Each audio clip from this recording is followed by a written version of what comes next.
Hello everyone and welcome back to this channel. आज मैं इस मानुआ का लास्ट एपिसोड को हिंदी में एक्सप्लेन करने वाली हूँ। मुझे पता है 1 महीने हो गए हैं और मैंने इस मानुआ को एक्सप्लेन नहीं किया है, पर आज मैं इसे कंप्लीट कर दूंगी। आई होप कि आपको ये मानुआ अच्छी लगे। लेट में एक्सप्लेनेशन देने के लिए मैं सबसे पहले आप लोगों से माफी मांगना चाहती हूँ। अब बिना किसी समय गवाए एक्सप्लेनेशन को शुरू करते हैं। पिछले वीडियो पे आपने देखा था कि यांग अपनी मॉम से कह रहा होता है कि वो पढ़ाई के लिए अब्रॉड जाना चाहता है। अब यहाँ से स्टोरी को आगे कंटिन्यू करते हैं। इसके बाद सीन शिफ्ट होता है। हमें दिखाया जाता है कि जियाओ और यांग दोनों एयरपोर्ट पे थे।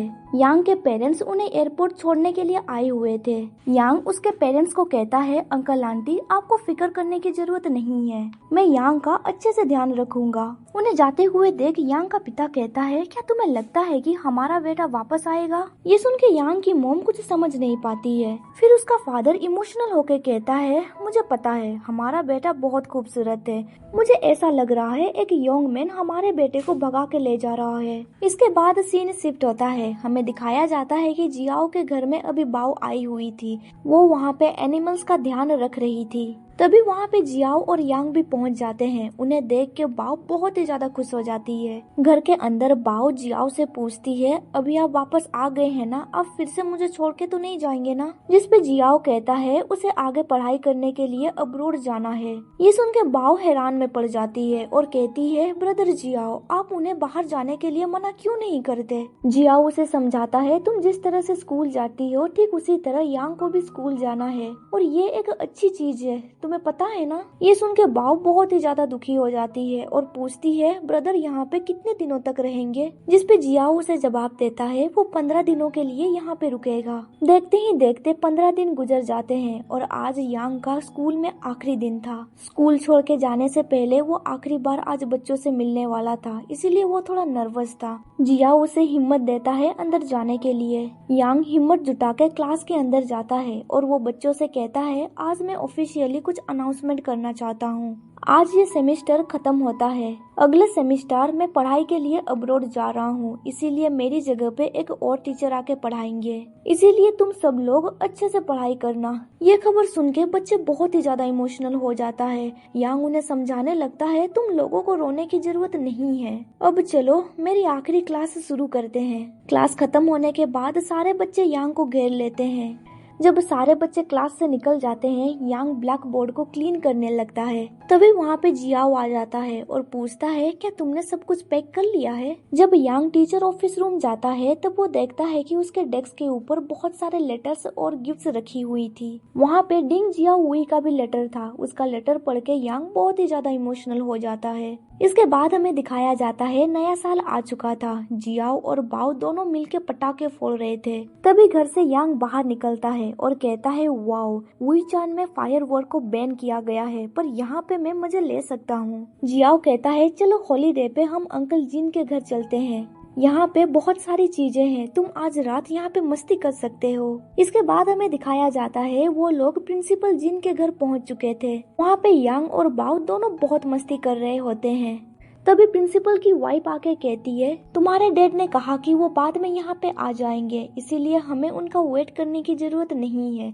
अब चलो चल के खाना खा लेते हैं। कुछ देर के बाद हमें दिखाया जाता है कि वो लोग साथ में मिलके मजे से डिनर कर रहे होते हैं। वहाँ पे सिम्माओ और मी भी आई हुई थी। जब उन्हें पता चलता है कि यांग पढ़ाई के लिए अब्रॉड जाने वाला है, तब मी बहुत ही ज्यादा परेशान हो जाती है और पूछती है, क्या तुम फिर से वापस आओगे या नहीं? जिस पे यांग कहता है, हाँ मैं डेफिनेटली वापस आऊंगा। ये सुन के वो लोग बहुत ही ज्यादा खुश हो जाते हैं। इसके बाद हमें रात का सीन दिखाया जाता है। वो लोग फायर वर्क के लिए प्रिपेयर कर रहे थे। तभी मी कहती है, मैं सिम्माओ को बुला के लाती हूँ। जब सिम्माओ आ जाती है, वो लोग फायर वर्क स्टार्ट करते हैं। फायर वर्क देख के जियाओ और यांग बहुत ही ज्यादा खुश हो जाते हैं। तभी यांग उससे पूछता है, क्या तुम इस यंग मास्टर से फैसिनेट हुए? जिस पे जियाओ उसका हाथ पकड़ते हुए कहता है, मैं तो बहुत लंबे समय से यंग मास्टर से फैसिनेट हो चुका था। इसके बाद हमें बताया जाता है यांग अपनी पढ़ाई के लिए अब्रॉड जा चुका था। सीन शिफ्ट होता है। इसके बाद हमें होंगाई फूड फैक्ट्री दिखाया जाता है। ये जियाओ के फादर का फैक्ट्री था। अभी जियाओ वहाँ पे काम कर रहा था। तभी उसका फादर आके पूछता है क्या यांग चला गया। जियाओ कहता है हाँ, पिछले हफ्ते वो चला गया। इसके बाद हमें दिखाया जाता है फैक्ट्री का काम खत्म होने के बाद जियाओ वापस अपने घर चला आता है। यांग के बिना उसे वो घर बहुत ही ज्यादा सूना सूना लग रहा था।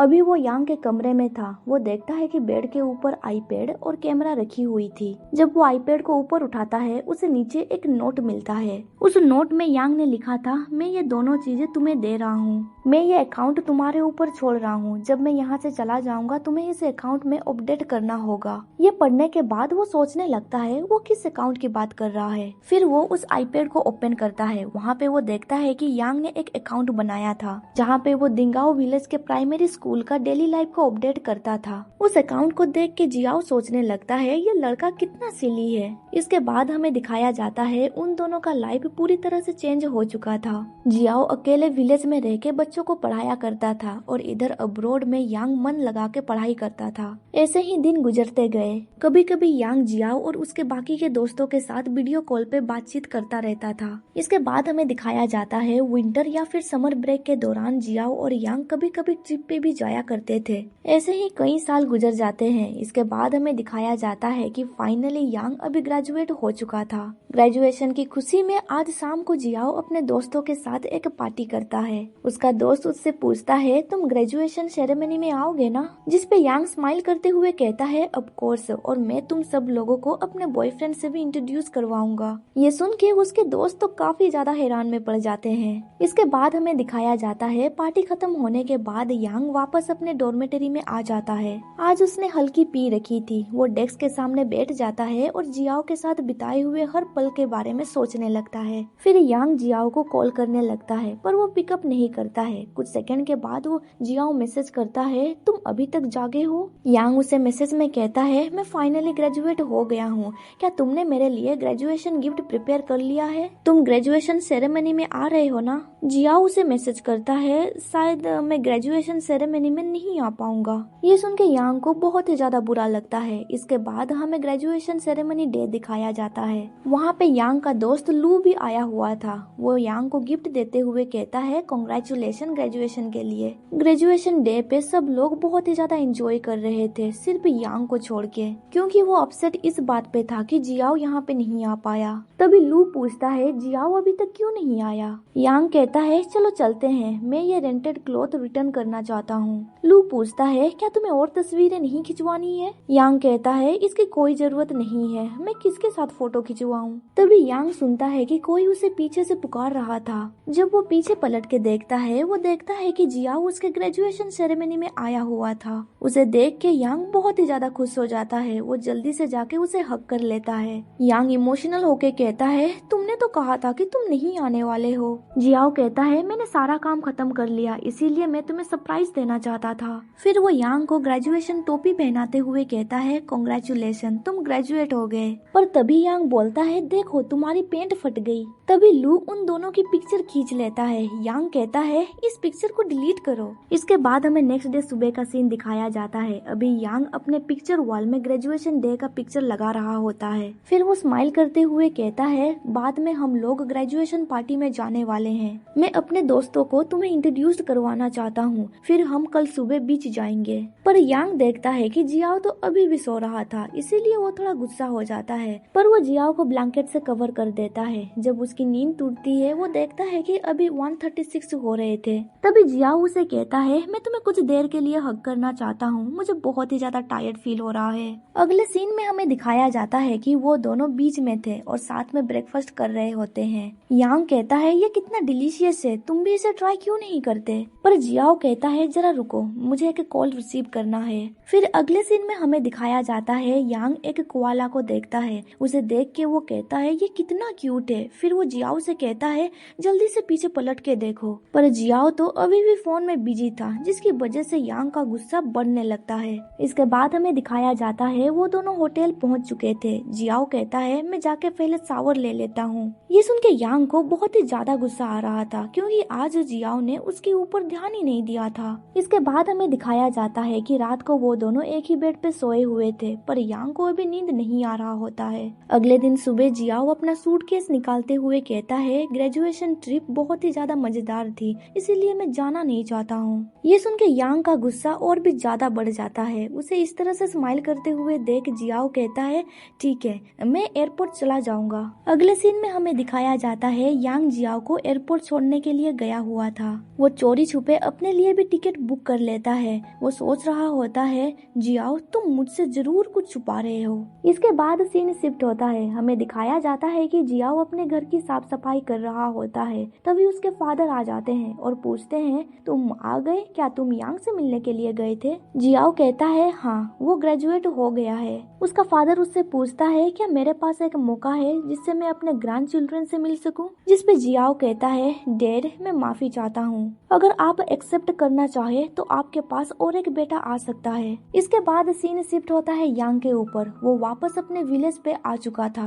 विलेज पहुँचते ही वो सबसे पहले स्कूल चला जाता है जहाँ पे वो पढ़ाया करता था। विलेज के लोगों से उसे पता चलता है कि विलेज प्राइमरी स्कूल को टाउन प्राइमरी स्कूल से मर्ज किया जा रहा है। उनकी बातें सुन के यांग परेशान होकर कहता है, क्या इसका मतलब है कि विलेज प्राइमरी स्कूल अब नहीं रहेगी? वो उनकी बातें सुने बिना ही वहाँ से भागते हुए जियाओ के घर जाने लगता है। लेफ्ट वाला पर्सन कहता है, पर विलेज प्राइमरी स्कूल ने मर्ज करने से मना कर दिया। राइट वाला पर्सन कहता है, वो हमारी बातों को पूरा सुने बिना ही यहाँ से चला गया। इसके बाद सीन शिफ्ट होता है। हमें दिखाया जाता है कि अभी जियाओ प्रिंसिपल के साथ खाना खा रहा होता है। प्रिंसिपल कहता है, तुम्हारी वजह से आज हमारा स्कूल बच गया। जिस पे जियाओ कहता है, आपको सारा क्रेडिट मुझे नहीं देना चाहिए। टीचर जियाओ ने विलेज प्राइमरी स्कूल का एक अकाउंट बनाया था जहाँ पे वो वीडियो अपलोड किया करता था, जिसकी वजह से मैंने इस स्कूल को बचा लिया। जब वो वापस आएगा आपको उसके लिए डिलीशियस खाना प्रिपेयर करना होगा। प्रिंसिपल हंसते हुए कहता है, हाँ जरूर। तभी वहाँ पे यांग भागते हुए पहुँचता है। वो हाँफते हुए कहता है, क्या ये बात सच है कि स्कूल को बंद कर दिया जाएगा? जियाओ कहता है, तुमने इतने कम कपड़े पहने हैं, तुम जल्दी से अंदर आ जाओ। प्रिंसिपल कहते हैं, ओ माई गॉड, तुमने पहले से क्यों नहीं कहा कि तुम यहाँ पे आने वाले हो? इसके बाद सीन शिफ्ट होता है। हमें दिखाया जाता है कि जियाओ यांग के बालों को ड्राई कर रहा होता है। जियाओ उसे कहता है, अनएक्सपेक्टेडली ये कहना होगा कि स्पाई करने के लिए तुम एक अच्छे मटेरियल हो। यांग गुस्से से कहता है, तुमने स्कूल के बारे में मुझसे क्यों छुपाया?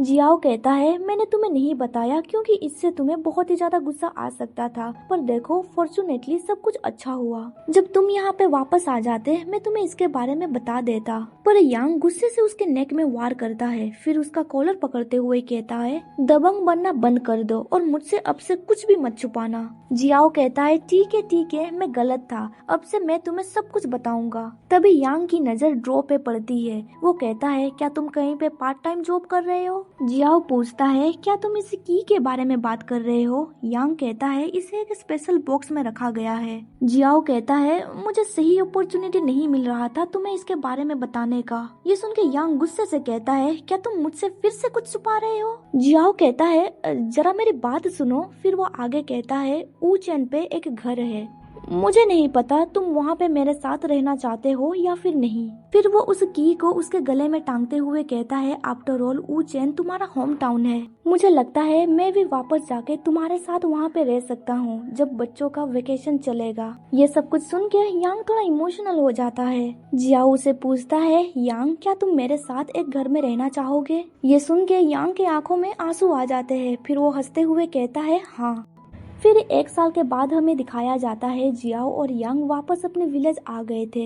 यांग कहता है, फॉर्चुनेटली इन्वेस्टमेंट कॉन्ट्रैक्ट फाइनलाइज हो चुका है। जियाओ कहता है, ठीक है, इसके बारे में हम बाद में बातचीत करेंगे, पहले हम लोग सामान रख देते हैं। मैंने टीचर जिंग से अपॉइंटमेंट ली है टीचर लुओ से मिलने के लिए। इसके बाद सीन शिफ्ट होता है। हमें दिखाया जाता है कि अभी वो दोनों नदी के किनारे टीचर जिन के साथ थे। जिन वहाँ पे खाना ऑफर करता है और अपने दोस्त के लिए प्रे करता है। जो नदी में डूब के मर गया था। इस बार वो अकेला नहीं था, यांग और जियाओ भी उसके साथ थे। कुछ देर के बाद हमें दिखाया जाता है जियाओ और यांग वहाँ से जाने लगते हैं और टीचर जिन कुछ देर के लिए वहाँ पे रुकना चाहता था। इसके बाद हमें दिखाया जाता है जियाओ और यांग घने जंगल में से वापस अपना घर जा रहे होते हैं, पर तभी रास्ते में उसे एक रो डियर मिलता है। यांग जल्दी से उस डियर के पास जाता है और कहता है ये तो एक बच्चा है और इसके माथे में व्हाइट हेयर है, क्या ये मर चुका है? जियाओ कहता है ऐसा लगता है किसी खूंखार जानवर ने इस पे हमला किया था, जिस पे यांग कहता है ये नेचर कितना क्रूएल है। तभी पीछे से उन्हें शोर शराबा सुनाई देता है। यांग कहता है ये आवाज कैसी, क्या ये एक टाइगर है? पर वहाँ से बहुत सारे रो डियर बाहर निकलते हैं और उन दोनों को देख के वहाँ से भाग जाते हैं। जियाओ कहता है उन सारे रो डियर के हेड के ऊपर व्हाइट हेयर है। इसके बाद हमें दिखाया जाता है वो दोनों विलेज पहुँच चुके थे। जियाओ उसे समझा रहा होता है वो सारे बच्चे अपनी जिंदगी अच्छे से जिएंगे। उन दोनों को देख के बाओ कहती है ब्रदर तुम दोनों फिर से आ गए। यांग पूछता है ये बाओ इतनी वियर्ड एक्ट क्यों कर रही है, जिसपे जियाओ कहता है शायद पुवर्टी की वजह से। बाओ जल्दी से ग्रुप में मैसेज करती है मुझे अपने दोनों ब्रदर से बहुत ही ज्यादा एनॉयड महसूस हो रहा है, मुझे क्या करना चाहिए? तभी सिम्माओ और मी का मैसेज उसे आता है। ये देख के बाओ परेशान होकर सोचने लगती है मैंने तो उन दोनों को ग्रुप में नहीं ऐड किया है, मुझे ये मैसेज अभी डिलीट करना होगा। घर पहुंच के जियाओ कहता है तब मैंने इस दीवार को गिराकर अंदर आया था।